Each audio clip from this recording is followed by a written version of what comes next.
না সরি 3টা কার্বন, 1 2 3।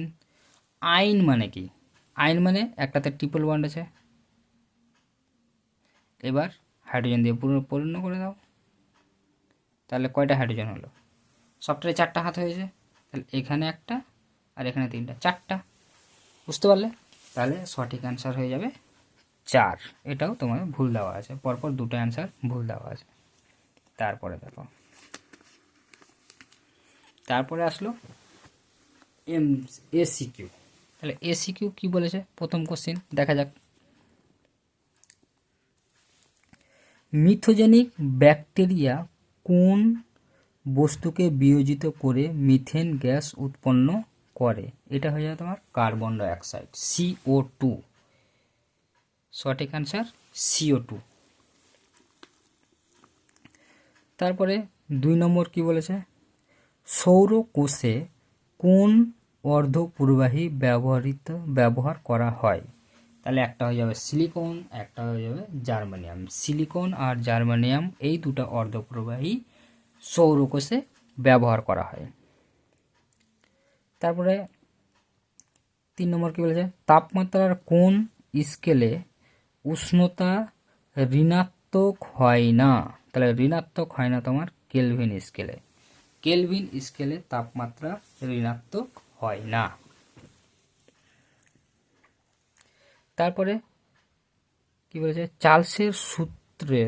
চার্লসের সূত্র অনুসারে ভি বনাম টি লেখচিত্র কি প্রকৃতির হবে? ভি বনাম টি লেখচিত্রর প্রকৃতি। তাহলে ভি বনাম টি এর লেখচিত্রের প্রকৃতি হয়ে যাবে মূল বিন্দুগামী সরলরেখা। এটা হয়ে যাবে তোমার মূল বিন্দুগামী সরলরেখা। তবে নিচের বিবৃতিটা সত্য না মিথ্যা? দেখো কি বলেছে? 0 ডিগ্রি সেন্টিগ্রেড থেকে 4 ডিগ্রি সেন্টিগ্রেড পর্যন্ত জলের আয়তন প্রসারণ গুণাঙ্কের মান ধনাত্মক। তাহলে এটা হয়ে যাবে তোমার মিথ্যা। তাহলে এটা মিথ্যা হয়ে গেল। কেন মিথ্যা হলো? 0 থেকে 4 ডিগ্রি পর্যন্ত জল কি হয়ে যায়? আয়তনভাবে ব্যতিক্রান্ত প্রসারণ হয়, তার জন্য এটার উত্তর হয়ে যাবে তোমার মিথ্যা। তারপর অথবাতে কি বলেছে? লোহা, ইনভার, তামার মধ্যে সবচেয়ে কম দৈর্ঘ্য প্রসারণ গুণাঙ্ক কোনটি? সবচেয়ে কম দৈর্ঘ্য প্রসারণ গুণাঙ্ক হয় তোমার ইনভারের। সবচেয়ে কম দৈর্ঘ্য প্রসারণ গুণাঙ্ক ইনভার।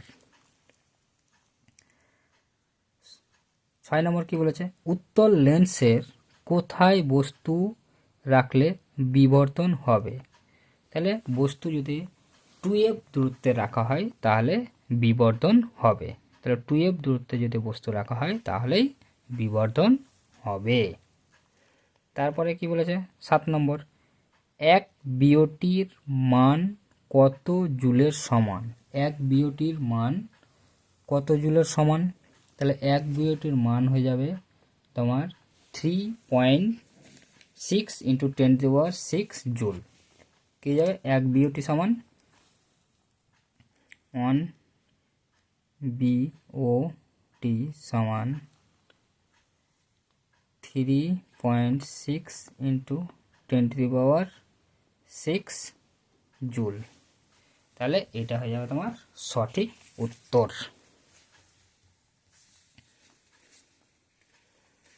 তারপরে দেখো, তারপরে একটা কি বলেছে? অথবা 1 কুলম্ব কত স্ট্যান্ড কুলম্বের সমান? 1 কুলম্ব কত স্ট্যান্ড কুলম্বের সমান? 1 কুলম্ব সমান কত স্ট্যান্ড কুলম্ব? এটা হয়ে যাবে তোমার 3 × 10⁹ ESU 1 কুলম্ব। তাহলে এখানে করে দিই 1 কুলম্ব 1C সমান 3 × 10⁹ ESU। তাহলে 1 কুলম্ব সমান কত ESU? তাহলে স্ট্যান্ড কুলম্ব। তাহলে 3 × 10⁹ ESU স্ট্যান্ড কুলম্ব হয়ে গেল। তারপরে দেখো 8টা গেছে। একটি তড়িৎ কোষের EMF 1.5 ভোল্ট বলতে কি বোঝো? তাহলে 1.5 ভোল্ট বলতে বোঝানো হয়েছে দেখো এটা।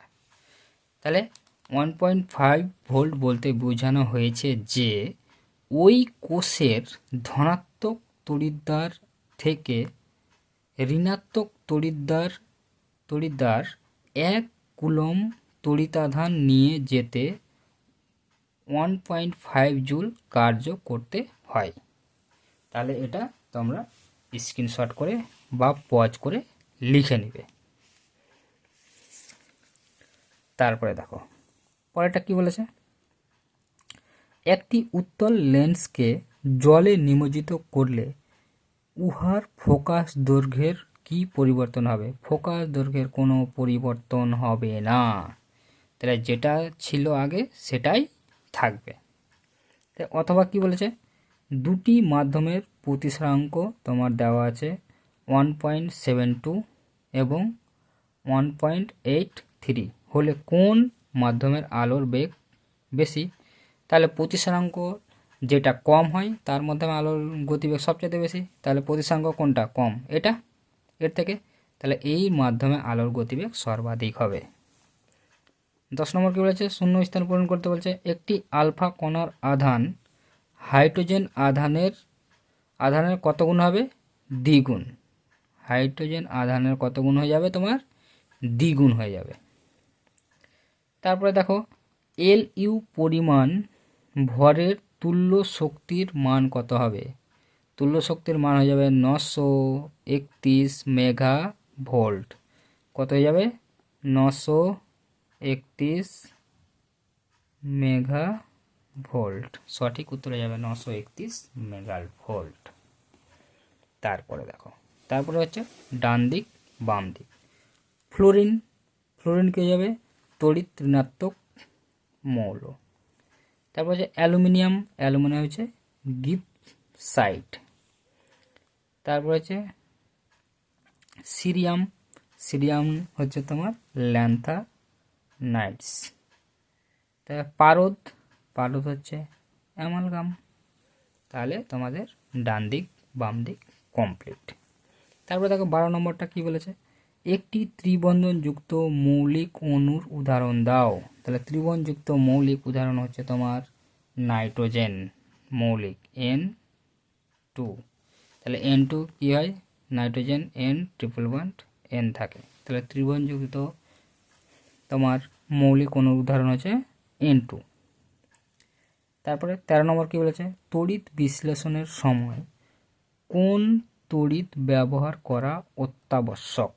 তাহলে ডিসি, সমপ্রবাহ। তাহলে সঠিক উত্তর হয়ে যাবে তোমার ডিসি, ডাইরেক্ট কারেন্ট, আর বাংলায় বলতে গেলে সমপ্রবাহ।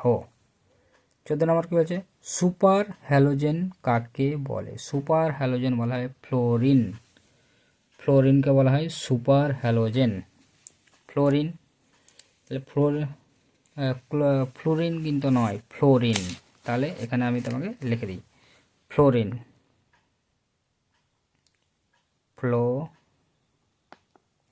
তাহলে সুপার হ্যালোজেন বলা হয় তোমার ফ্লোরিনকে।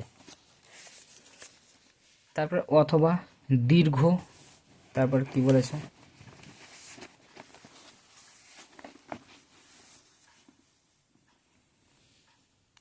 তাহলে দীর্ঘ পর্যায় সারণীতে চ্যালকোজেন মৌলগুলি কোন শ্রেণীতে অবস্থিত?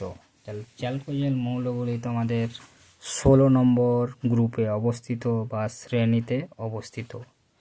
16 নম্বর শ্রেণীতে অবস্থিত। তারপর হচ্ছে তোমার 15 নম্বর কি বলেছে, কপার সালফেটের জলীয় দ্রবণে H2 গ্যাস চালনা করলে যে অধ্যক্ষক পড়ে তার সংকেত লেখো। তার সংকেত হচ্ছে কপার সালফেট,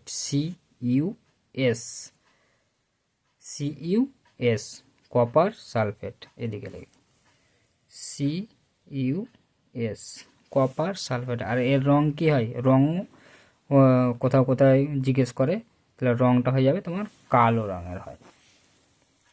তারপরে দেখো 16 নম্বর কি বলেছে, ইনভারের উপাদানগুলি কি কি? ইনভারের উপাদানগুলো কি কি? তাহলে ইনভারের উপাদান হচ্ছে নিকেল আর লোহা। নিকেল